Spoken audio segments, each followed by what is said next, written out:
자, 이제 9, 10월 달 모의고사 강의를 시작을 하도록 하겠습니다. 이 강의의 목적은 뭐 다 아시겠죠? 다 아실 텐데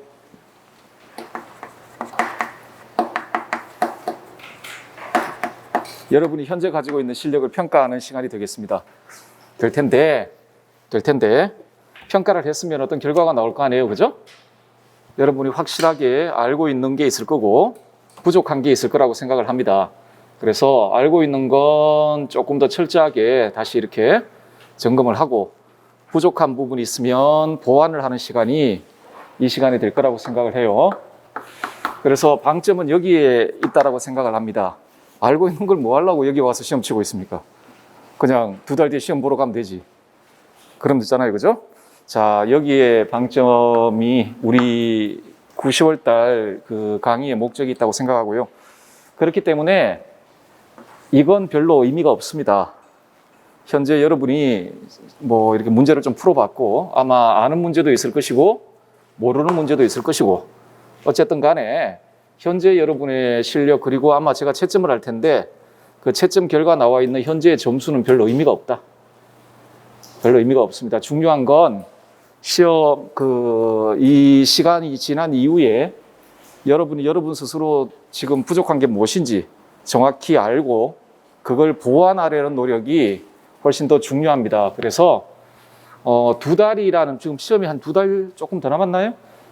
그 정도 남은 걸로 알고 있는데 그 2달이라는 기간은 그렇게 짧은 기간은 절대 아닙니다.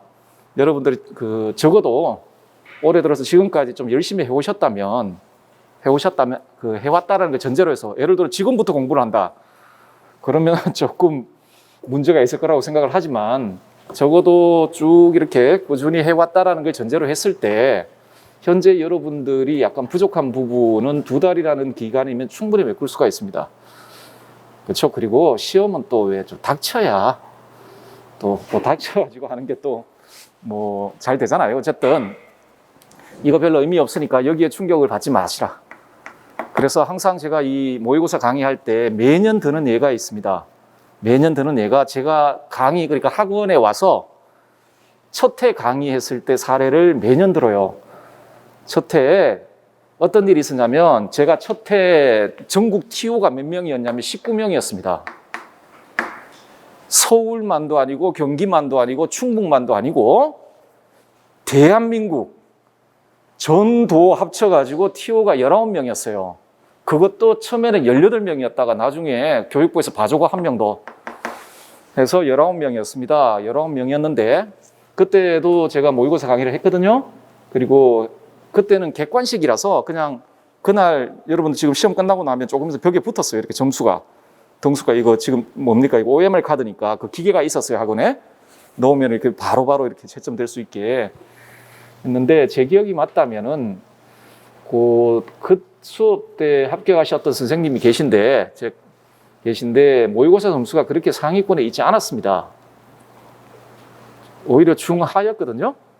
그런데 19명 선발하는 시험에서 합격을 했어요. 그리고 나중에 합격하고 한번 학원에 오신 적이 있습니다. 저도 놀라고 그분도 놀라고 어떻게 나 같은 수업을 듣고 19명 뽑는 수업에 합격을 할 수 있을까? 저 자신도 놀랐고 뭐 선생님도 좀 놀랐고 19명 뽑는 시험이면 이거는 뭐 실력이 문제가 아니거든요. 이때부터는 19명 뽑으면 실력이 문제가 아니고 한 1,500명 시험 쳐가지고 15명 선발하면 그거는 선발된 분이 실력이 월등하기 때문에 됐다라고 말하기도 힘들어요. 그 운도 굉장히 많이 작용하고 뭐 그랬을 거라고 생각합니다만 어쨌든 간에 제가 말씀드리고자 하는 건 현재 여러분이 시험을 보고 나온 결과물에 대해 너무 충격을 받을 이유가 없다는 전혀. 그리고 제 모의고사의 점수가 혹은 등수가 실제 합격과 필연적 연관성이 없다는 개연적인 뭔가는 조금 있을 수는 있어도 실제 합격과 제 모의고사 등수 사이에는 필연적 연관성은 없다라는 사실을 아시고 여기에 집중을 하시길 바랍니다. 내가 지금 뭐가 부족한지를 빨리 파악해서 그걸 보완하는 작업을 이제 하시기를 여러분들한테 말씀을 좀 드리고 싶고요. 두 번째로 말씀드리고자 하는 건 제가 아마 이제 8회에 걸쳐서 모의고사 문제를 출제를 할 텐데, 제가 출제하는 문제는 나오는 문제가 아닙니다. 그러니까 실제 2달 뒤에 시험장에서 나올 문제가 아니에요. 나올 문제가 아니라 나올 수 있는 문제입니다.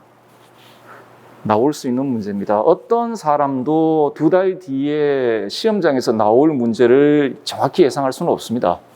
신이 아닌 이상, 혹은 타임머신을 타고 가지 않은 이상 누구도 예상할 수가 없어요. 대신에 우리는 시험 범위라는 게 일정 정도 정해져 있습니다. 그렇죠? 일정 정도 정해져 있고, 그 안에서 특히 우리 교과 내용과 관련한 혹은 교과 교육학과 관련되어 있는 그 출제의 범위가 어느 정도 정해져 있기 때문에 그 안에서 출제될 것이라는 건 충분히 예상할 수 있고요. 그래서 그 시험 문제는, 제가 출제하는 문제는 나올 수 있는 영역입니다. 하기 때문에 여러분들이 복습을 하실 때 그 문제뿐만 아니고 그와 연관되어 있는 이론들도 함께 좀 복습하시면서 정리하시고 좀 체화를 하시면은 이 수업이 좀 도움이 되지 않을까 저는 생각을 하고 있습니다. 생각을 하고 있고요. 자, 그런 태도, 그런 생각으로 좀 그 모의고사에 임해 주셨으면 좋겠습니다. 그리고 이제는 암기를 하셔야 됩니다. 암기에 장사 없어요. 여러분은 논문 쓰는 사람들이 아닙니다. 주어져 있는 짧은 시간 안에 주어져 있는 문제를 다 해결을 하고 나와야 됩니다. 나와야 되기 때문에 시험장 가서 숙고할 시간을 갖는다, 길게 숙고할 시간을 갖는다는 건 힘들어요. 문제를 보면 제깍제깍 여러분 머릿속에 있는 것들을 답안지에다가 인출을 하셔야 됩니다. 인출을 하셔야 돼요. 하기 때문에, 그리고 여러분의 사고하고 여러분이 글로 옮기는 사이에는 간격이 분명히 존재합니다. 여러분들 아시겠지만 한번 아는데 나 머릿속에 들어있는데 생각한 걸 글로 한번 써보세요. 그 사이에 간격이 존재해요. 간격이 존재합니다. 그 간격을 메꾸는 방법은 열심히 쓰는 겁니다. 계속 써보는 겁니다. 암기를 하시고 써보는 훈련을 지금부터 하셔야 됩니다. 그러지 않으면 아마 시험장 가서 좀 어색하지 않을까, 아니면 시간이 문제가 됩니다. 시간이 문제가 되고 정확성이 문제가 됩니다. 정확성이 문제가 되기 때문에 이제는 그 암기를 좀 하셔야 될 시점이 되었다. 물론 이전부터 하셔야 되겠지만 되었다라는 생각을 합니다. 자, 뭐 많은 말씀을 드릴 필요는 없을 것 같고 지금부터 문제를 좀 해결해 보도록 하겠습니다. 1주차 문제 유형과 순서는 작년 그 기출 문제, 제가 1주차는 항상 그렇게 냅니다. 작년 기출 문제를 옆에 두고, 예를 들어 1번 문제가 교과 교육론 문제였으면 교과 교육론 문제 내고, 2번 문제가 동양 문제면 동양 내고, 뭐 이런 식으로 하고, 제 체감상 요거는 요 정도 난이도다라고 싶으면 제 체감상 그 정도 난이도의 문제를 내고, 그런 식으로 보통 1주차 때는 그런 식으로 문제를 냅니다. 그래서 살짝 쉽게, 왜냐하면 1주차부터 충격받으면 아마 다음부터 하기 싫을 가능성이 좀 있을 것 같아서 살짝 난이도를 좀 낮춰서 그런 식으로 좀 문제를 출제하고 있습니다. 자, 어쨌든 간에 한번 보도록 하겠습니다. 자, 먼저 1번 문제 볼게요. 다음은 중학교 도덕과 교육과정, 작년에는 아마 내용 체계를 냈을 거예요. 교육과정 내용 체계를 냈을 텐데, 자, 교육과정에 제시되어 있는 도덕과 목표이다. 괄호 안에 기억 니언에 해당하는 용어를 순서대로 쓰시오라고 되어 있습니다. 교육과정을 공부하는 건 여러 가지 방식으로 교육과정을 공부할 수 있겠으나 가장 기본적인 건 교육과정을 암기하는 겁니다. 교육과정에 대한 공부는 가장 기본적인 건 교육과정을 암기합니다. 이 교육과정을 암기하시면 뭐 아마 제가 그런 말씀 드린 적도 있을 거라고 들으신 분도 있을 텐데, 지금까지 문제가 교육과정 문제가 10문제 나왔다라면 9문제는 암기하면 다 해결할 수 있는 문제입니다. 암기하면. 좀 특이했던 문제는 재작년도인가 그 회복 탄력성 이야기가 나온 적이 있는데, 회복 탄력성 개념은 도덕 심리학에 속하는 개념이지 정확하게 교과 교육론에 속한, 그러니까 교육 과정이라는 그걸 좀 좀 강하게 뭐 해석해서 교육 과정 자체의 문제라고 보기는 힘듭니다. 어쨌든 간에 10문제 나왔다면 9문제는 교육 과정을 암기하셔야 쓸 수 있는 문제고, 암기하시면 쉽게 쓸 수 있는 문제입니다. 하기 때문에 교육과정 공부의 가장 기본적인 건 특히 2015년 개정 중학교 도덕과 교육과정 적어도는 암기를 하셔야 된다. 그러면 정말 쉽게 해결할 수 있습니다. 그리고 쉽게 점수를 얻을 수 있다. 그래서 지금부터 8회차까지 할 텐데 교육과정 문제는 적어도 모의고사 8회차 동안 제가 내는 문제를 그냥 숙지를 하시면은 아마도 15년 개정 교육과정, 중학교 도덕과 개정 교육과정에 그 전반적인 걸 암기하는 시간이 될 수 있을 거라고 생각을 합니다. 자, 지금 올해는 1주차 문제는 목표가 되겠습니다. 목표는 크게 두 범주로 구분을 하죠. 총괄 목표하고 학교 급별 목표가 있는데 초등학교 목표는 별 의미가 없죠. 자, 총괄 목표 봅시다. 도덕과는 기본적으로 성실, 배려, 정의, 책임 등 21세기 한국인으로 갖추고 있어야 하는 인성의 기본 요소를 핵심 가치로 설정하여, 자, 핵심 가치 4가지고요. 그 기출된 건 성실이 기출되었고, 다음에 작년에 요 의미 그래서 존재적 책임 있잖아요. 그죠? 요거를 묻는 문제도 한 문제 출제되었습니다. 그러니까 성실하고 책임과 관련되어 있는 핵심 가치 중에 두 개는 출제를 했고요. 자, 이를 토대로 자신의 삶의 의미를 자율적으로 찾아갈 수 있는 도덕적 탐구 및 윤리적 성찰. 작년에 윤리적 성찰에다 괄호쳤나요? 내용체계 아마 이야기하면서 요 윤리적 성찰, 기능과 관련해서 윤리적 성찰에다가 괄호친 걸로 알고 있고요. 자, 실천 과정으로 이어지는 도덕함입니다.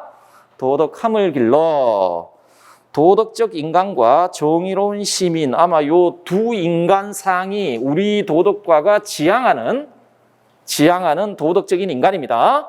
자, 우리 도덕과가 도덕과 교육을 통해 길러내고자 하는 인간상이거든요. 자, 도덕적인 인간과 정의로운 시민으로 살아갈 수 있도록 돕는 것을 목표로 한다. 이게 총괄 목표가 될 것이고, 자, 학교 급별 목표, 그 중에서도 중학교 목표를 한번 볼까요? 중학교 단계에서는 초등학교 도덕과에서 형성된 가치 등목 및 규범에 대한 이해와 도덕적 기능 및 실천 능력을 심화하여 현대 사회의 다양한 도덕 문제에 대한 탐구와 삶의 이야기에 대한 성찰을 바탕으로 도덕적 정체성입니다. 자, 우리 중학교 도덕과 목표 첫 번째, 학생들로 하여금 도덕적 정체성을 소유할 수 있도록 한다. 학생들로 하여금 도덕적 정체성을 소유할 수 있도록 해준다. 자, 그 다음에 배려적인 인간관계와 정의로운 공동체 및 자연과의 조화로운 관계를 구현하기 위해 적극적으로 참여하고 실천하는 덕성과 역량을 기른다. 크게 두 가지로 이야기하자면 이렇게 중학교 목표가 설정되어 있다라는 것. 자, 그 점을 좀 알아두시길 바랍니다. 그 다음 2번 문제를 한번 보도록 합시다. 2번 문제는 정치, 사회, 사상 문제인데 조금 더 구체적으로 이야기하자면 민주주의와 관련되어 있는 문제입니다. 그리고 풀어보셨으면 아시겠지만 갑은 토크빌이고 을은 몽테스큐에가 되겠습니다. 자, 갑과 을은 서양 근대 사회 사상가들입니다. 괄호 안에 공통으로 들어갈 용어를 써라 라고 되어 있죠. 자, 갑, 민주주의를 제어하는 것은 신 자체에 대항하여 싸우는 것 같다. 섭리의 정치체제. 우리 토크빌이 그렇게 이야기를 하고 있습니다. 이건 민주주의는 토크빌의 관점에서 봤을 때는 그냥 하나의 정치체제가 아닙니다. 이거는 일종의 사회운동입니다. 전 인류의 역사를 통해 진행되어 온, 인간의 역사를 통해 진행되어 온 사회운동이에요. 뭘 하는 사회운동일까요? 사회 전반, 예를 들면 경제적인 영역, 교육적인 영역, 문화적인 영역, 정치적인 영역, 모든 영역에서 평등화가 실현되어 나가는 사회운동. 그래서 토크빌은 서구의 민주주의가, 예를 들어 서구 근대 민주주의가 프랑스 혁명을 계기로 탄생했다고 보지 않습니다. 민주주의는 사회운동이고 이건 그러니까 인간의 역사의 과정을 통해서 진행되어 온 것들이라고 보고 있고 앞으로도 계속 진행되어 나갈 것이고 지금 보고 말씀드린 것처럼 토커빌이 이야기하는 것처럼 이건 누구도 막지 못한다. 이거는 마치 신의 섭리와 같은 그런 정치 체제다라고 이야기를 하고 있는 거고요. 자, 그렇다면 봅시다. 그런데 프랑스 혁명의 슬로건이 자유평등 박이었거든요. 자, 그런데 토크빌이 지금 뭐라고 이야기를 하냐면 민주주의의 본질은 만약에 슬로건이 세 개라면 민주주의의 본질은 여기에 있는 게 아니다라고 이야기를 합니다. 자, 전 역사, 인간의 역사를 통해 진행되어 온 사회운동인데 그러면 자유가 이렇게 확산되어 나온 운동이냐? 아니라는 거예요. 보시면 자유는 여러 시대에 여러 가지 형태로 나타났었다. 그것은 어떤 사회 조건에 배타적으로 즉 민주 정치에만 국한되어 있는 것이 아니다. 자유는 민주시대의 특정한 성격이 될 수 없다. 그 자체로 민주시대를 특징 짓는 사실은 자, 민주주의의 본질이 뭐냐? 제조건의 평등. 민주주의의 본질은 평등에 있다. 사회운동이라고 했죠? 결국 민주주의란 인간의 전 역사를 거쳐서 평등화가 이루어지고 그 평등화가 진행되었던 과정. 그게 민주화입니다. 그게 민주화예요. 민주주의의 본질은 평등에 있지 자유에 있지 않다. 자유에 있지 않다. 뭐 참고로 더 말씀드리자면 그래서 이게 본질이 평등이기 때문에 민주주의의 본질은 기본적으로 평등이에요. 자유가 아니에요. 자유는 전제적일 수도 있을 수 있다고 이야기를 해요. 평등이기 때문에 자, 이 민주주의가 가지고 있는 이런 성격으로 인해 민주사회의 개인들이 갖는 정신적인 성향이 생겨나요. 민주시민이 가지고 있는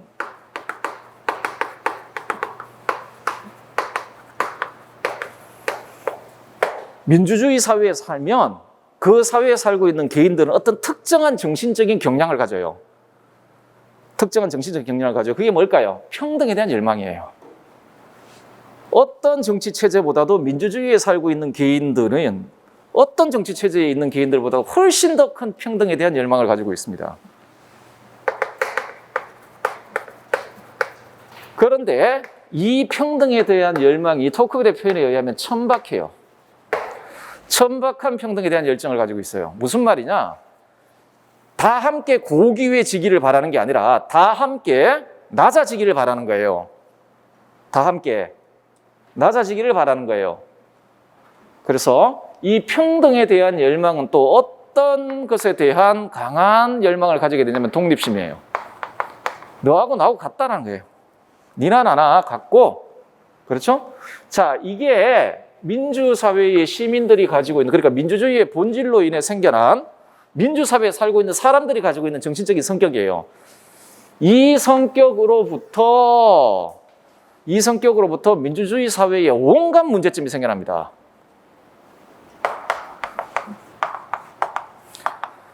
민주사회의 문제점은 민주주의 사회가 가지고 있는 그 본질이 있잖아요. 그러니까 그 토크빌이 이야기하기 민주주의 사회가 가지고 있는 본질이 변하는 건 아니에요. 문제가 그 민주주의가 가지고 있는 본질로 인해 생겨난 민주사회에 살고 있는 개인들의 정신적인 성향으로부터 어떤 것들이 생겨나죠? 사회적 연대감의 붕괴, 공적 덕성의 소멸, 대중의 횡포, 민주적 전제 이런 것들이 생겨납니다. 이런 것들이 생겨나요. 자, 어쨌든 간에 민주주의의 본질은 이런 것이다. 그 밑에 한번 봅시다. 덕성이란 공화국에 있어서 매우 단순한 것이다. 그것은 공화국에 대한 사랑이다. 자, 공화국에서의 시민의 덕성 있잖아요. 공화국에서의 시민의 덕성의 본질은 공화국에 대한 사랑이에요. 사랑인데 공화국에 대한 사랑이란 민주정에 대한 사랑이다. 민주정에 대한 사랑이란 평등에 대한 사랑이다. 토크빌이 정치의 원리에 대해서 이야기를 할 때 지금 이야기를 하고 있는 바가 되겠습니다. 민주정에 대한 사랑이란 나아가 소박함에 대한 사랑이다. 따라서 공화국에 있어서 사람들이 평등과 소박함을 사랑할 수 있기 위해서는 먼저 법이 그것을 확립하고 있어야 한다는 것은 매우 옳은 법칙이다 라고 합니다. 아마 관련 이론에 정치의 본성과 원리라고 되어 있는데 이 중에서 여러분들 정치의 원리를 좀 보시면 되겠습니다. 이게 토크빌은 절대로 단독 문제로 안 나올 거예요. 토크빌은 나온다라면 공화주의 이념 안에서 나올 거예요. 공화주의 이념 안에서 나올 텐데, 자, 군주정이 있고, 공화정이 있고, 전제정이 있어요. 토크빌은 이렇게 구분을 합니다. 정치 체제를 군주정, 공화정, 전제정. 요거는 전부 국가 최고 권력을 누가 소유하고 있는가와 관련되어 있는 구분 기준이고, 그래서 우리는 이거 볼 필요 없고 사실상 볼 필요 없어요. 우리가 뭐 군주 국가도 아니고. 자, 그런데 이 공화정의 1차적인 정의는 뭐냐면 그 2인 이상이 국가 최고 권력을 소유하고 있는 정치 체제예요. 그럼 2인 이상이라면 이건 다시 두 가지로 나눌 수 있겠어요. 그 국가 구성원들 중에 소수가 정치 권력을 소유할 수도 있고, 자, 인민 전체가 그 정치 권력을 소유할 수도 있겠죠. 소수가 하면 이건 귀족정이고, 인민이 정치 권력을 장악하고 있으면 이게 민주정이에요. 민주정이고, 자, 정체의 원리란 뭐냐면 그 정체를 형성시키고 유지시키는 내적인 어떤 작동 원리예요. 그런데 공화국에서의 정체의 원리는 덕성이에요. 공동체 구성원의 덕성인데, 귀족정에 있어서 덕성은 절제예요. 그리고 요 덕성은 모든 사람에게 요구되는 게 아니에요. 요거는 귀족에게만 요구돼요. 자, 그런데 민주정은 모든 시민들에게 요구돼요. 그게 민주정에 대한 사랑인데, 이건 평등에 대한 사랑과 소복함에 대한 사랑이에요. 평등에 대한 사랑과 소복함에 대한 사랑이 없어지면 민주정은 붕괴합니다. 붕괴하거든요. 자, 요렇게 구분되어 있다라는 점 보시고요.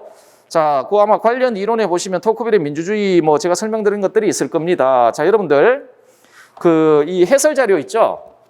해설 자료를 어떤 식으로 좀 여러분들이 이용하셨으면 좋겠나라는 생각을 좀 해보는데, 아마 이런 식으로 되어 있을 거예요. 위에 예시 답안이 있고, 다음에 요 문제와 관련되어 있는 관련 이론이 있을 거예요. 그 이론을 좀 점검하신 다음에 밑에 보시면 기출 영역과 관련 이론이라는 게 있을 거예요. 여러분들 기출 문제들은 반복해서 나와요.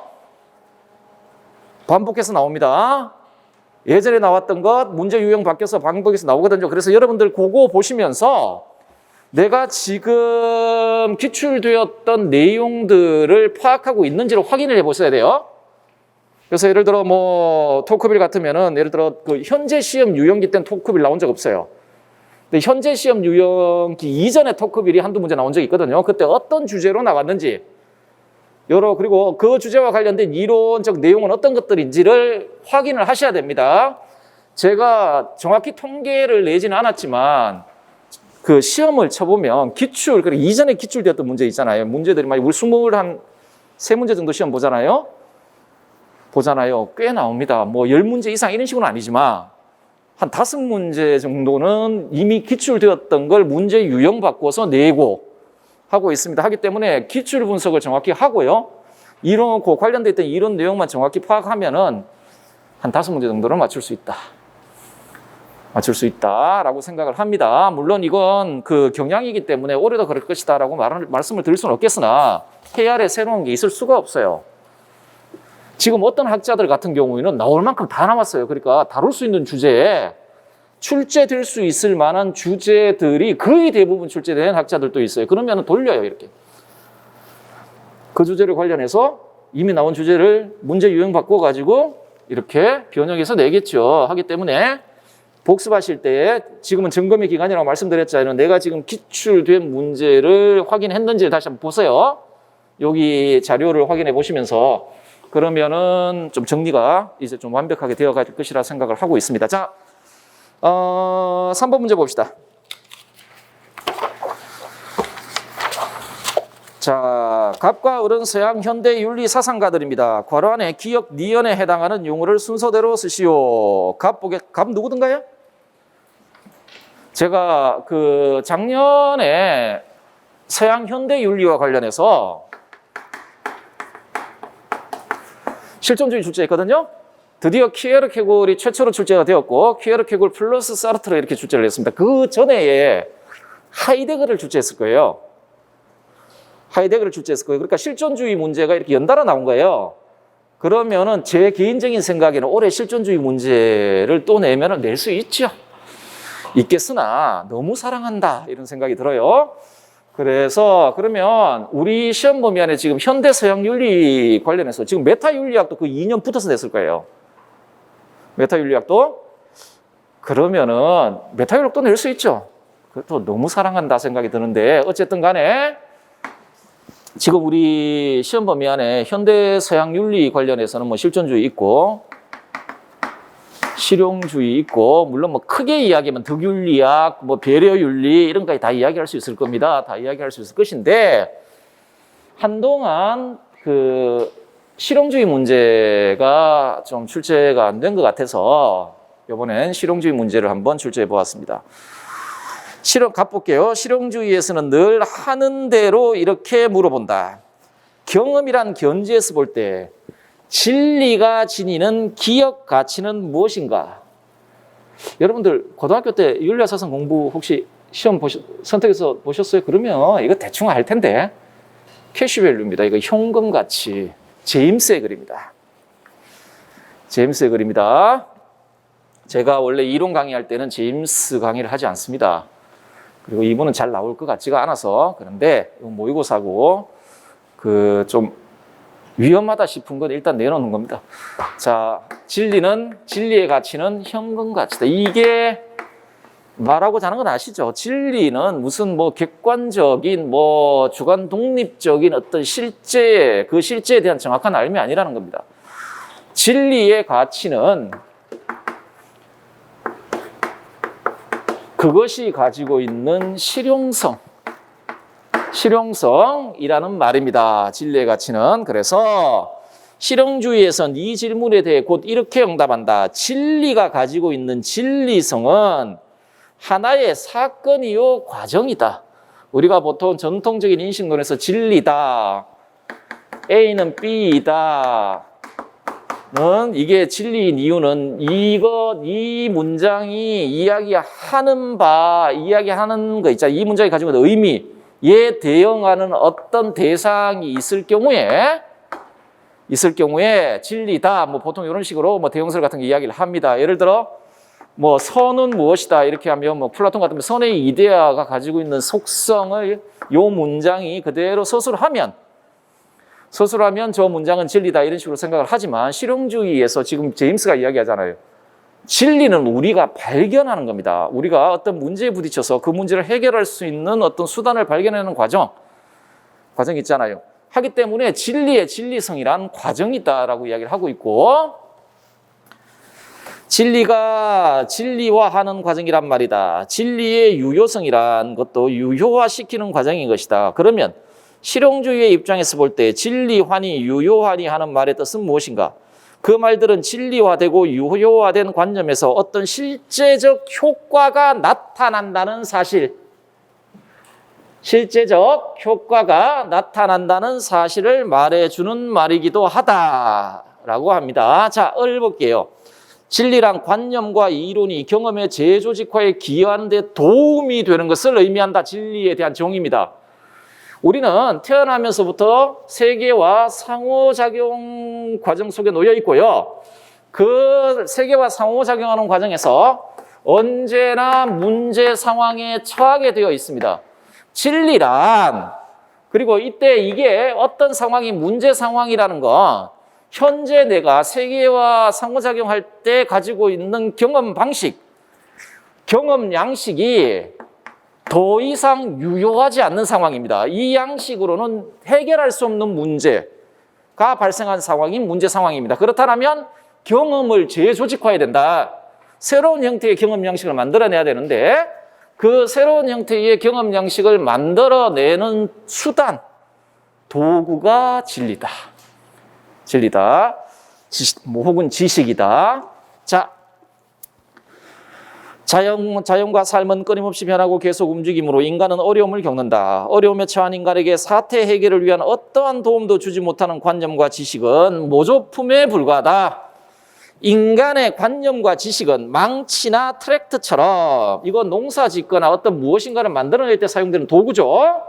처럼 도구로서 현실에 얼마만큼의 역할을 하는가에 의해 평가된다. 지식은 혹은 진리란 문제 상황을 해결하기 위한 도구. 그래서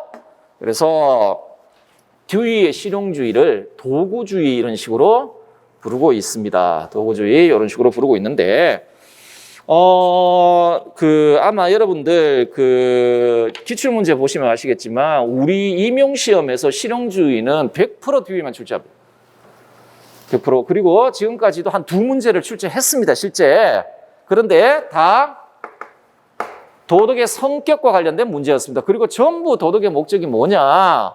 성장, 뭐 이런 거 있잖아요. 그리고 도덕의 목적과 관련한 듀이의 논변 중에 소위 정적주의 비판, 염세주의적 세계관, 낙관주의적 세계관, 이런 세계관 비판하는 문제를 출제를 했거든요. 그런데 이번엔 여러분 우리 교과서 편제에 보시면 아시겠지만 실용주의 관련해서 듀이를 다룰 때 듀이의 도덕관 하나 하고 다음에 실용주의 진리관을 우리 교과서에서도 전부 언급을 하고 있습니다.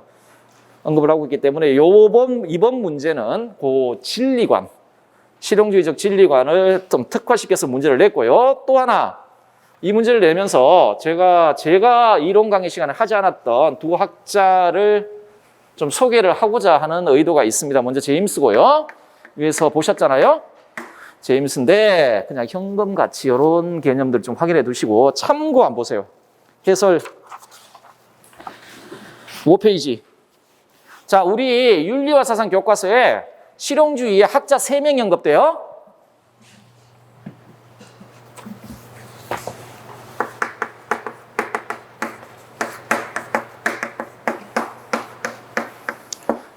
이렇게 좀 언급이 되고 있는데 이 둘 사이는 별로 사이가 안 좋아요, 둘이. 별로 안 좋아요, 사이. 별로 사이가 안 좋고 서로에 대한 이론을 비판하기도 하는데 어쨌든 간에 우리 교과서에 퍼스가 나오는데 퍼스에 뭐가 나오냐면 실용주의 경륜이라는 게 나와요.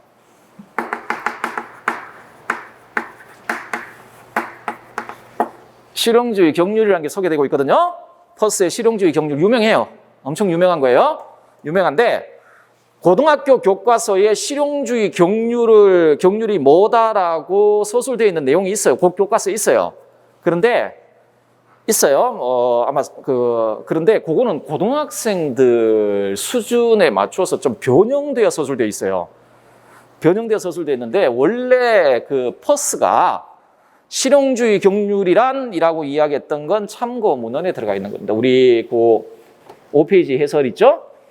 실제적인 합의를 갖는 효과를 고려해보라. 그러면 우리가 가지고 있는 개념의 대상을 이해하게 된다. 이러한 효과에 대한 우리의 개념은 대상에 대한 우리의 개념 전체, 이걸 두고 실용주의 경륜이라고 불러요. 그런데 우리 교과서 보시면 이거보다 좀 쉽게 서술되어 있어요. 무슨 이 말 안에 함의를 아마 고등학생들이 이해할 수 있도록 풀어서 실용주의 경륜을 소개하고 있어요. 소개하고 있으니까 혹시라도 모르니까 실용주의 경륜. 그리고 여러분 윤리와 사상 교과서 가지고 계시면 가서 한번 체크해 보세요. 거기서 실용주의 경륜이 어떤 방식으로 소개되고 있는지.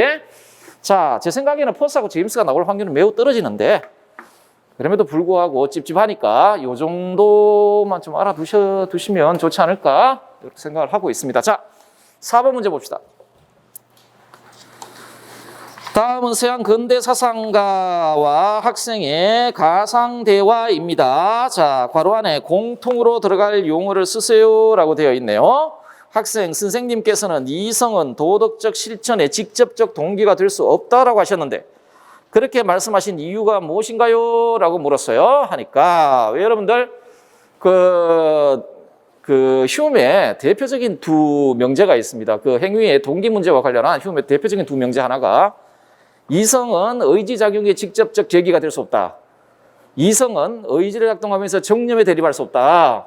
요 두 가지 명제가 있는데 자, 그 중에 첫 번째 명제와 관련해서 이야기를 하는 거예요. 보시면 이성은 비활동적 능력이기 때문에 실천을 산출하는 의지작용의 원인이 될 수 없습니다. 휴메 글에 보면 요것과 관련해서 이런 식으로 이야기해요. 이성은 비활동적 원리고 의지는 활동적 원리이기 때문에 비활동적 원리가 활동적 원리를 움직일 수 없다라는 식으로 이야기를 하고요. 자, 도덕적 실천의 동기가 될 수 있는 것은 오직 어떤 대상에 대한 감정입니다. 학생, 말씀하신 감정의 구체적 성격을 알고 싶네요. 자, 뭐 행위도 마찬가지고 도덕적 행위도 마찬가지입니다. 모든 행위를 일으키는 궁극적인 동기와 요소는 감정이다. 자, 그런데 말씀하신 감정의 구체적인 성격을 알고 싶습니다. 그것은 어떤 행동이나 성품에 대해 우리가 느끼는 시인과 부인의 감정입니다. 학생, 우리에게 시인의 감정을 불러일으키는 행동들에는 어떤 공통적인 특성이 있을 것으로 생각됩니다. 사상가, 과로가 그것입니다. 과로는 도덕감의 원천으로서 사회의 행복에 기여하는 모든 것이 우리의 시인과 호감을 사는 이유가 바로 그것 때문입니다. 라고 되어 있죠? 뭡니까?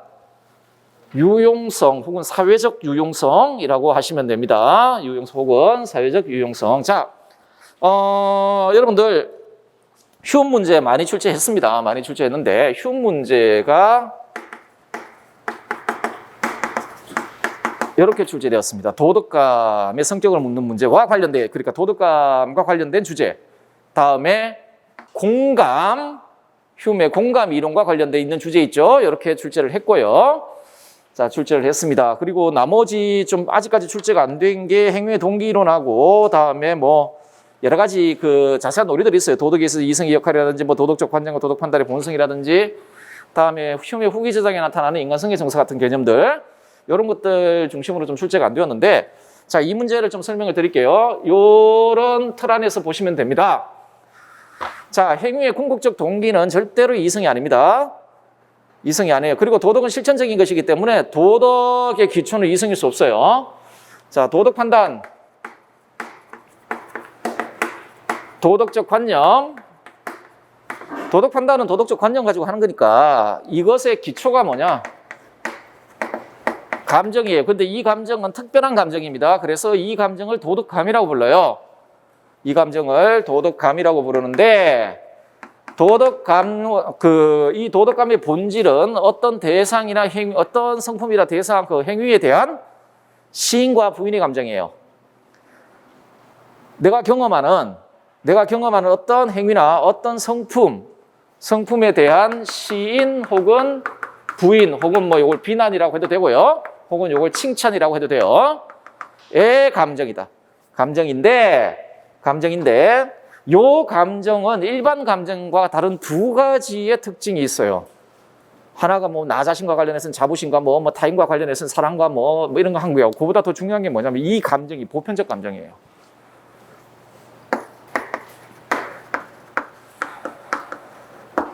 보편적 감정이에요. 그래서 어떤 게 도덕감이냐라는 걸 확인해 보기 위해서는 어떤 대상에 대하여 거의 모든 사람 혹은 거의 대부분의 사람이 같이 느끼면 보편적 감정이에요.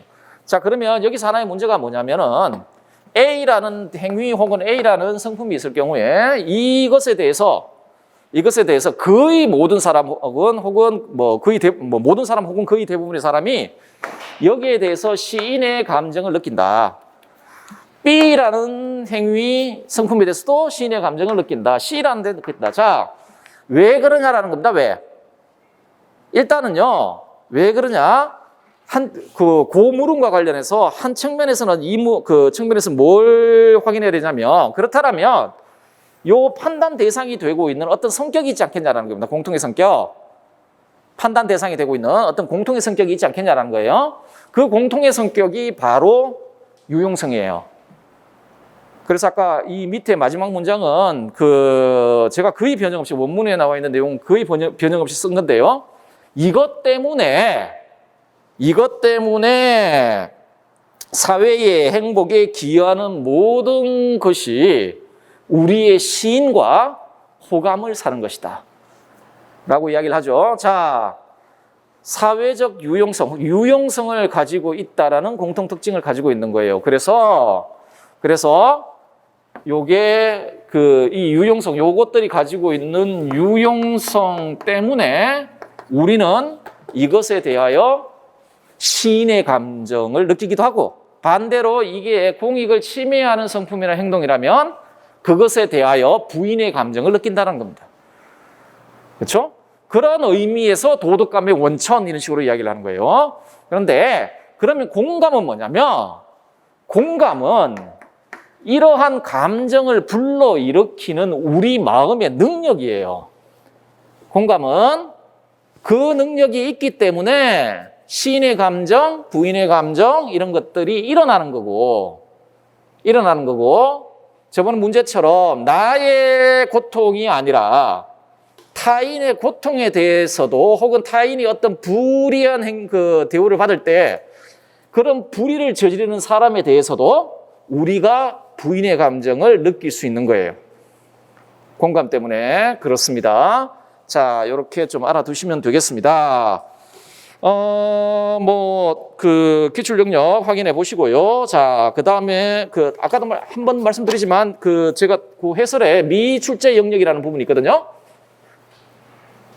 아직 출제되지 않은 부분이라는 거예요. 그것들도 확인하셔서 복습하실 때 이론적 내용들 반드시 정리를 해 두시면 좋겠다.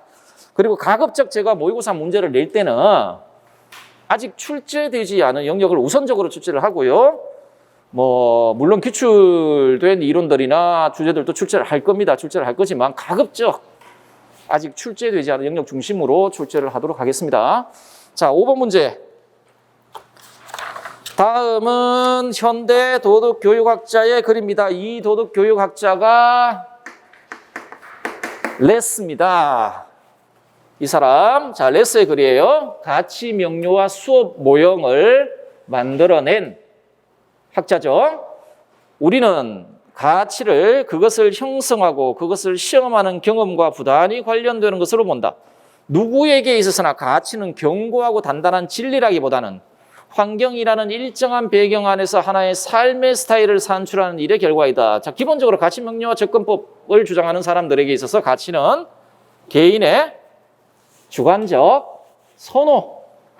그게 가치죠. 개인의 주관적 선호.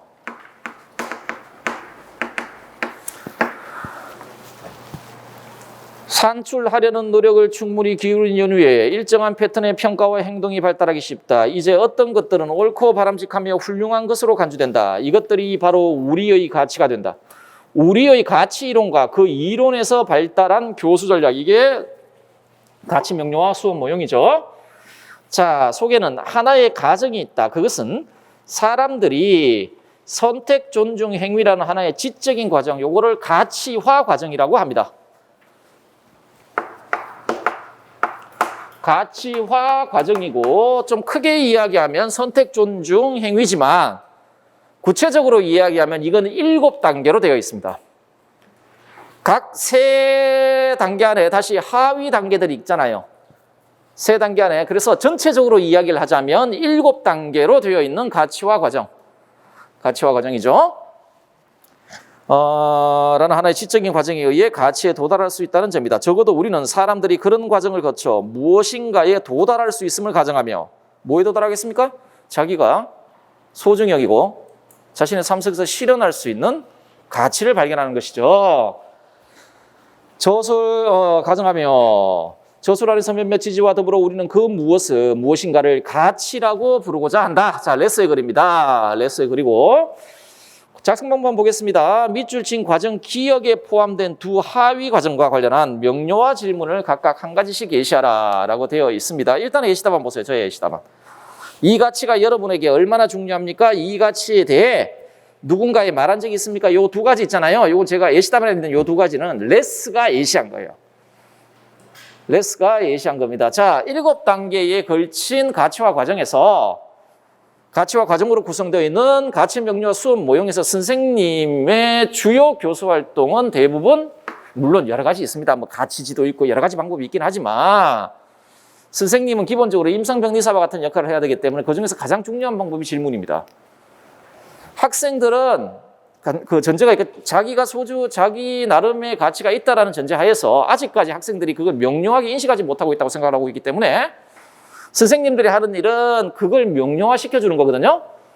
그래서 여러 가지 방법이 있겠지만 그중에서 가장 중요한 방법이 선생님의 질문 전략입니다. 이 질문을 명료화 시켜준다는 의미에서 명료화 질문이라고 부릅니다. 레스가 이 명료화 질문의 예시를 이렇게 했어요. 알고 계실 거예요. 예전에 기출문제도 한번 나온 적이 있고요. 그 객관식. 그래서 뭐 여러분들 레스가 한 방식대로 하지 않아도 상관없습니다. 그 여러분 답안지에. 대신에 답안지의 내용이 답안지에 나와 여러분들이 예시한 질문이 있잖아요. 질문이 그 가치 아까 선택이었나요? 아, 존중이었군요. 존중의 하위 두 하위 과정 있죠. 두 하위 과정의 성격과 맞아야 됩니다. 성격과 맞아야 한다. 자, 밑줄 친 과정 니은은 행위죠. 행위에 포함된 두 하위 과정을 고려한 교사의 활동을 두 가지 서술하라 라고 되어 있죠. 자, 여러분들 일단은 밑에 보시면 일단 존중 봅시다. 존중. 그 관련 이름 보세요. 자, 여러분들 그 선택에는 세 개의 하위 과정이 있죠. 어떤 게 있죠? 자유롭게 선택하기, 여러 대안들로부터 선택하기, 각 대안들의 결과를 고려해 선택하기, 이게 세 가지고 있고요. 자, 그 다음에 존중에는요. 선택한 것을 소중히 여기고 기뻐하기, 다음에 뭐가 있죠? 선택한 것을 다른 사람에게 기꺼이 자신 있게 확언하기. 이렇게 있죠. 그래서 여러분들 답안은 요 두 과정의 성격과 맞아야 됩니다. 자, 다음에 행위 한번 보세요. 선택한 바를 행동으로 옮기기, 그 다음에 반복 행동에 따라 자신의 생활 양식으로 굳히기. 그렇죠? 그러면 두 번째 그 작성 방법과 관련해서는 요 두 하위 과정의 성격을 포함시키시면 됩니다. 그래서 교사는 다양한 방법을 활용하여 학생들로 하여금 그들이 선택한 가치를 행동으로 옮길 수 있도록 자극하고 나아가 그러한 행동을 반복적으로 실천함으로써 그것이 그들의 생활 양식이 될 수 있도록 돕는다. 이렇게 쓰시면 되겠습니다. 자, 여러분들 한번 보세요. 그리고 관련 이론에 레스의 명령어 질문이 있는데 눈에 좀 익혀두시면 되겠습니다. 어떤 문제들이 기출되었는지 한번 보세요. 보시면 가치 명료와 수업 모형의 절차와 문제점이라고 되어 있죠? 절차와 문제점이라고 되어 있죠? 자, 지금까지 가치 명료와 수업 모형, 그러니까 현재 우리 시험, 현재 유형의 우리 시험, 요 시기입니다. 그 이전 말고 이 시기에서 가치 명료화와 관련된 문제는 두 문제가 출제됩니다. 지금까지 두 문제가 출제되었는데 여기서 가치 명료와 수업 모형의 절차는요, 절차를 구체적으로 물은 게 아니라 기입형으로 냈어요. 그때 선택이었나? 아마 그랬을 거예요. 그리고 서술형 문제는 전부 비판 문제예요. 서술형 문제는 가치 명료와 수업 모형과 관련된 서술형 문제는 다 비판 문제예요. 그 리코나가 비판한 것, 다음에 크센바움 모형 같은 거 줘놓고 이거 크센바움이 자신의 그 모형을 만들 때 위에 레스 모형이 문제가 있어서 이렇게 크센바움 모형이 나왔는데 그럼 레스 모형의 문제점이 뭐냐? 가치 명료 수업 모형의 문제점은 뭐냐? 그래서 상대주의 발생 가능성 이런 것들 물어봐요. 다 비판형 문제였어요. 근데 실제로 가치 명료와 수업 모형 그 자체에 대한 문제는 없었다라고 보는 게 맞아요. 다 비판하는 문제였어요. 가치 명료 수업 모형이 뭐냐? 그래서 절차의 구체적인 절차에 대한 물음이라든지 그 안에서 교수 활동 이런 문제들 있잖아요. 이런 문제는 아직까지 출제된 적이 없다라고 생각하시면 됩니다. 자, 5번 문제 봤고 6번 문제를 보도록 합시다. 6번 문제는 이분 그렇게 잘 출제될 분은 아니라고 생각은 합니다만은 너무 오랫동안 출제가 안 되었어요. 이분이 언제 출제되었냐면 우리가 1차 객관식, 2차 논술이 있다가 한 번 시험 유형 바뀌었죠. 그때 기입, 서술, 다음에 논술 문제 있다가 몇 년 전에 논술 문제 없애버리고 서술형 문제 늘렸죠. 그렇게 좀 바뀌어 왔는데 그때 논술 문제 있잖아요. 그러니까 1차 시험에서 논술 문제 있을 때 마지막 회, 그러니까 논술 문제가 있었던 마지막 회에 한번 이분이 출제되었어요. 그때 출제되었거든요. 그거 상당히 오래전이에요. 그 이후 제외하고 아직까지 프로이트, 좀 넓게 이야기하면 도덕심리학 영역에서 정신분석 영역과 관련된 문제는 지금까지 한 문제도 출제된 적이 없다. 그때 논술 문제 제외하고. 자, 그래서 작년 시험이 굉장히 특이한 게 웬만한 학자들을 한꺼번에 몰아서 다 냈어요. 동양이나 서양윤리나 이런 데서는 한 학자 문제도 많이 나왔는데 작년 시험에는 특히 그 교과 교육론 문제에서 한 학자를 단독으로 낸 문제가 없어요, 거의. 다 묶어놨어요. 2명씩 이런 식으로. 뭐 레스터하고 나바이치 묶었나? 뭐 하여튼 뭐 튜리엘하고 하이트 묶고 뭐 삐아제하고 듀리켄 묶고 뭐 이런 식으로 그 한 6문제인데 그 6문제에 등장하는 학자들이 그냥 뭐 거의 시험 범위에 나와 있는 주요 학자들이 다 출제했어요. 그랬거든요. 그 중에서도 안 되었던 사람들을 1주차 때 좀 집중적으로 좀 보자라는 겁니다. 자, 다음은 현대 도덕 심리학자의 주장입니다. 괄호 안에 기억 니은에 해당하는 용어를 쓰고 그것들과 괄호 안에 디귿에 해당하는 용어를 모두 사용하여 도덕적 행위의 동기와 관련한 이 학자의 견해를 스스로하라. 이건 사실상 논술 문제에 나와 있던 기출문제 변형입니다. 그런데 제 생각에 프로이트가 나오면 이 주제를 넘어서는 문제가 나오기 힘들어요. 예를 들어 뭐 무의식의 성격을 묻겠습니까? 아니면 심리성적 발달 단계, 그건 교육학에서 하는 주제들이고 교육학 주제지 우리 도덕 임용시험 주제가 아니거든요. 아니기 때문에 도덕과 관련된 도덕 혹은 도덕성과 관련돼야 될 거 아닙니까? 그러면은 초자하고요. 초자하고 물론 원초와 같은 것도 중요하긴 합니다만은 인성의 세 요소들 중에서는 그래도 초자가 제일 중요하고 그 초자의 성격 및 그 초자가 우리 그 도덕적 삶에서 행하는 역할 이런 것들이 굉장히 중요하거든요. 자, 그래서 자는 그것을 통해 자신을 재어보고 그것을 향해 나아간다라고 이야기했죠. 자아가 그걸 향해 나아가고 계속 증가되어 가고 있는 완전화에 대한 초자아의 요구. 여러분들 초자아는 자아에게 뭘 요구하죠? 도덕적 완전성을 요구합니다. 말, 언어, 사고에 있어서 도덕적으로 완벽할 것을 요구하는 게 초자아예요. 하기 때문에요. 그 죄책감은 이제 초자의 명령을 어기게 되면은 우리에게 죄책감이 생기는데 이거는 행동을 통해서만 생기는 거 아니에요? 초자가 딱 형성되잖아요. 그러면 우리가 사고를 통해서라도 이상한 생각을 하게 되면 죄책감이 그 즉시 발생합니다. 자, 그런데 보세요. 다시 한번 보시면 계속 증가되어 가고 있는 완전화에 대한 초자의 요구를 성취하려고 노력하는 기억의 운반자이다. 이러한 이거 왜 이렇게 되어 있지?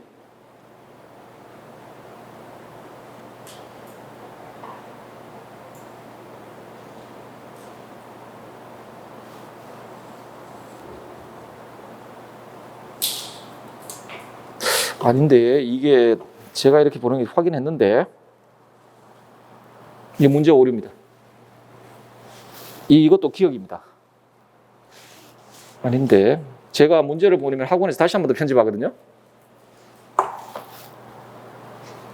요거 확인을 좀 해보겠습니다. 죄송합니다. 이게 아직까지 그 니은이 아니고 기억입니다. 기억입니다. 죄송합니다. 그리고 그 밑에 디귿 있죠. 그 밑에 디귿 있죠. 그 밑에 디귿이 니은입니다. 니은이고 그 밑에 디귿은 정말 디귿입니다. 죄송합니다. 확인해 보도록 하겠습니다. 다시. 이상한데. 자, 죄송합니다. 죄송합니다. 자, 기억 니은에 해당하는 용어를 쓰라고 되어 있는데 다시 한번 볼게요.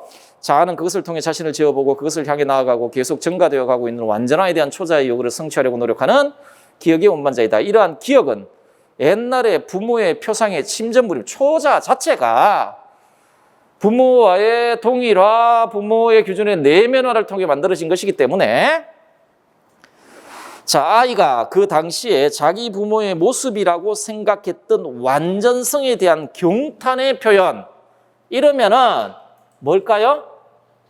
완전성에 대한 경탄의 표현 뭐 이런 식으로 이야기를 하죠. 이게 자아 이상입니다. 자, 미리 설명을 드리자면 초자아는 자아 이상과 양심이라는 두 하위 요소를 가지고 있습니다.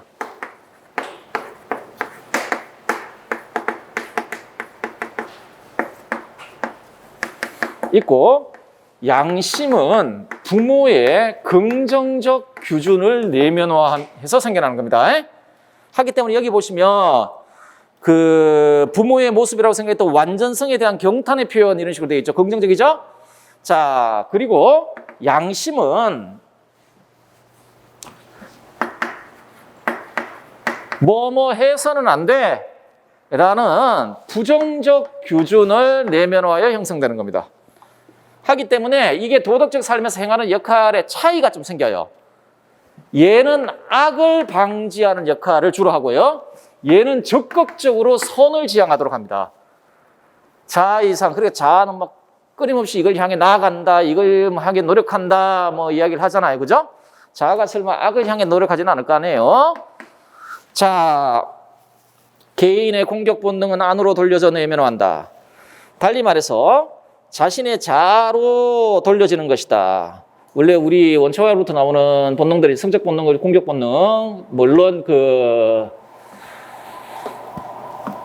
죽음의 본능도 있습니다. 죽음의 본능도 있긴 한데, 어쨌든 간에. 그러면 초자로서 나머지 자아 위에 적대적으로 군림하고 있는 자아의 일부가 그것을 인수하여 이번에는 니언의 형태로 자아에 대해 가혹한 공격성을 발휘할 준비를 갖춘다. 자아는 원래 외부의 다른 개체에게 그 공격성을 발산하여 본능을 충족시키고 싶겠지만 이제 거꾸로 자아가 공격 대상이 된 것이다. 이게 양심이에요. 양심. 우리는 엄격한 초자아와 그 지배를 받는 자아 사이에 긴장이 있죠. 이를 죄책감이라 합니다. 자, 그것은 자기징벌의 요구로 나타나겠죠. 죄책감은 자기징벌이에요. 초자아를 갖춘 그 개인은 더 이상 외적 처벌이나 외적 보상을 통해 자신의 행동을 규제하지 않습니다.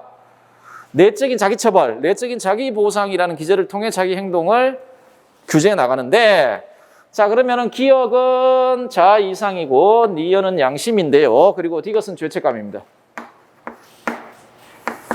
문제는 자, 기억력에 해당하는 용어를 쓰고 그것들과 관한의 디귿에 해당하는 용어를 모두 사용하여 도덕적 행위의 동기와 관련된 이분의 견해를 써라라는데, 프로이트에게 있어서 기본적으로 도덕적 행위의 궁극적인 동기는 도덕적 정서입니다. 도덕적 정서예요. 자, 어떤 정서일까요? 보시면 자아 이상과 양심이라는 두 하위 요소로 구성된 초자가 부과하는 도덕적 규준을 위반할 경우 생겨나는 내적 처벌인 죄책감과 준수할 경우에 생겨나는 내적 보상인 자긍심.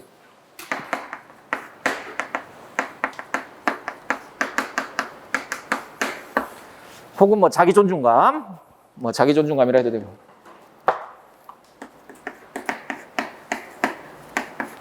자, 이런 도덕적 정서 있죠. 이게 도덕적 행위의 궁극적 동기가 된다는 게 프로이트의 관점입니다. 프로이트의 관점입니다. 그래서 인지적 측면이 아닙니다. 인지적 측면에서 행위의 동기를 설명하는 사람이 아니다라는 점 알아두시길 바랍니다. 여러분들 혹시 그런 경험은 전혀 없었겠지만 문제가 오류일 경우에는 채점을 어떻게 하나요? 전체 다 정답으로 채점합니까? 보통 그렇게 채점합니까? 제가 기억나기로 작년인가 어디 우리 시험은 아니고 다른 시험에서 뭐가 문제 오류가 있었는데 그래서 전체 다 맞다 라고 했다라고 하는 이야기 들었는데요. 이 문제는 그렇게 채점을 하도록 하겠습니다. 그렇게 채점을 하도록. 죄송합니다. 자, 좀 쉬었다가 우리 계속합시다.